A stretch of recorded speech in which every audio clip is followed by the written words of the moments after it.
ಇವಳನ್ನು ಕೂಪಕ್ಕೆ ನಾನು ತಳ್ಳಿದ್ದೇನೆ. ಇನ್ನು ನನ್ನ ಕಾರ್ಯ ಸುಸಾಂಗವಾಗಿ ನಡೀತದೆ. ಆದ್ರೆ ಈ ರೂಪದಲ್ಲಲ್ಲ, ಇವಳ ರೂಪದಲ್ಲಿ ಇವಳ ಗಂಡನಿಲ್ಲಲ್ಲಿ ನಾನು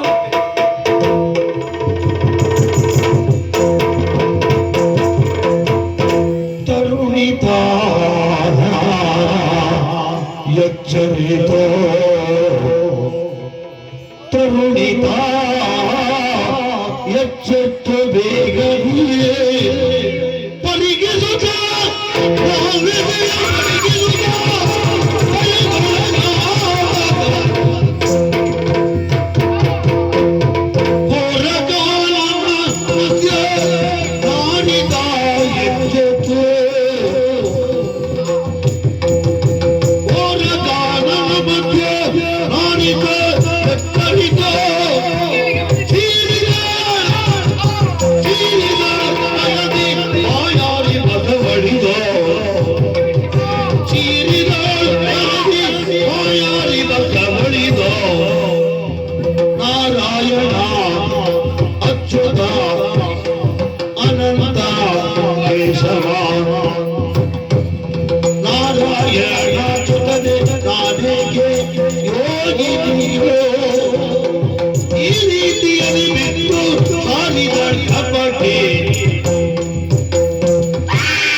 ಘೋರವಾಗಿರುತ್ತಾ ಕಾಡು ಪ್ರದೇಶ, ಆಳವಾಗಿರುತ್ತಾ ಖಂಡದಲ್ಲಿ ಬಿದ್ದಿದ್ದೇನೆ.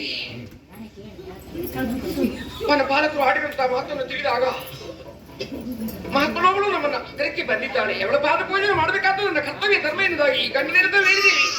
ಮಹಾರಾಣಿ ಆಗಿರುತ್ತಾ ನಾನೇ ಆ ಕರ್ತವ್ಯದಿಂದ ನಿರ್ಧಳಾಗಬೇಕಿರುತ್ತ ಉದ್ದೇಶದಿಂದ ಸೇವಕಿಯನ್ನು ಕೂಡಿಕೊಂಡು ಅವಳ ಪಾದ ಪೂಜೆ ಮಾಡುವುದಕ್ಕೆ ಬಂದಿದ್ದೆ. ಯಾವ ಹೊತ್ತಲ್ಲಿ ಯಾವ ಹಾವಿದೆಯೋ, ಯಾರ ಮನಸ್ಸಲ್ಲಿ ಏನಿದೆಯೋ, ಯಾವ ಸಂದರ್ಭದಲ್ಲಿ ಏನಾಗ್ತದೆ ಯಾರನ್ನು ನಂಬುದಕ್ಕೆ ಸಾಧ್ಯ ಇಲ್ಲ. ನಾನು ಕೆಟ್ಟೆ ನಾನು ಹಾಳಾಗಿ ಹೋದೆ. ಬಂದವಳು ಮಹಾತ್ಮಳು ಯೋಗಿನಿ ಶಕ್ತಿವಂತೆ, ನಮ್ಮನ್ನು ಉತ್ತರಿಸುವುದಕ್ಕಾಗಿಯೇ ನಮ್ಮ ನಾಡಿಗೆ ಪಾದ ಬೆಳೆಸಿದ್ದಾಳೆ ಅಂತ ನಾನು ಭಾವಿಸಿಕೊಂಡ್ರೆ ಮೋಸಗಾತಿ ವಂಚಿಕೆ ಮಾಯಾಂದರೆ ಯಾವುದೋ ಮಾಟ ಮೋಡಿ ಮಾಡಿ ನನ್ನ ತಂದು ಇಲ್ಲಿ ಎಸೆದಳೆ. ಶಿವ ಶಿವ ಅಚ್ಯುತ ಕೇಶವ ಮಾಧವ ಮುಕುಂದ ಜನಾರ್ದನ ರಕ್ಷಿಸು, ನನಗೆ ಯಾರಿದ್ದಾರೆ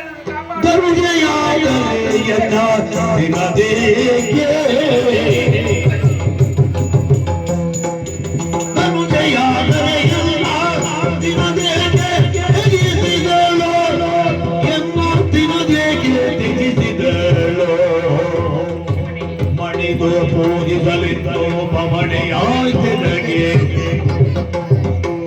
ಮಣಿದು ಪೂಜಿಸಲಿದ್ದು ಫಲವೆನಗೆ ಬಂತು. ಜನಪಾಲನೆಲ್ಲ ಜನಗೇನು ಗತಿಯೋ, ಜನಪಾಲನೆಲ್ಲಿಗ ಜನಗೇನು ಗತಿಯೋ.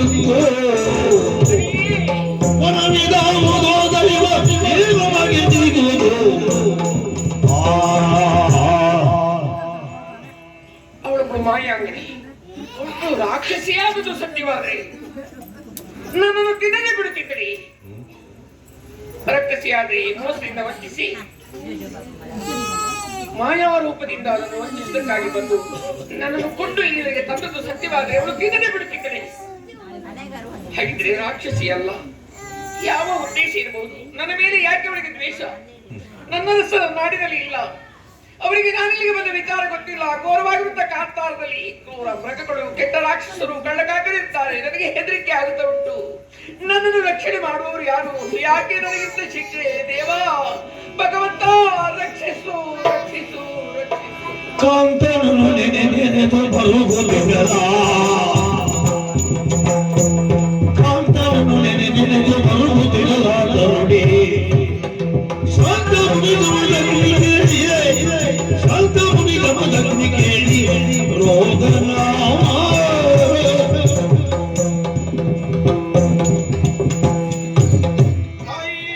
ಯಾರು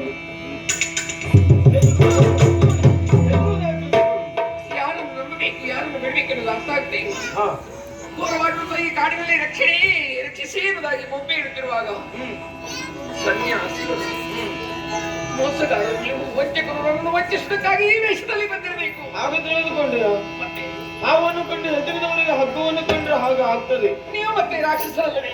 ರಾಕ್ಷಸ ಅಂತ ಭಾವಿಸಿಕೊಂಡೆಯ ಮಾಯಾವಿಗಳಲ್ಲವೇ? ಅಲ್ವೇ ಅಲ್ಲ ತಾಯಿ. ನಾನಾರು ಕಾಂತಲೀನಾದ ಮಗಳು